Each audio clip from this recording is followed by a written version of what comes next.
సంగారెడ్డి జిల్లా జోగిపేటలో పట్టపగలే chain snatching కలకలం రేపింది. సత్యసాయి కాలనీలో వృద్ధురాలి మెడలోని 4 తులాల పుస్తెల తాడు లాక్కెళ్లారు దుండగులు. ఇంట్లో కూర్చున్న మనెమ్మ కళ్లల్లో కారం చల్లి బంగారం దోచుకెళ్లారు. చైన్ లాక్కొని మనెమ్మను అడ్డు వచ్చిన ఆమె కూతురు వెంకటలక్ష్మిని తోసేసి పారిపోయారు దొంగలు. దీంతో ఇద్దరికి స్వల్ప గాయాలు అయ్యాయి. బాధితుల ఫిర్యాదుతో ఘటనపై కేసు నమోదు చేసి దర్యాప్తు చేస్తున్నారు పోలీసులు.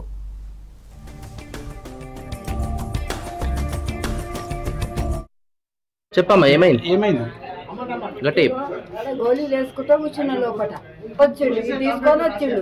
ఎవరయ్యా మీరు ఇంట్లోకి వస్తున్నారు, ఎవరయ్యా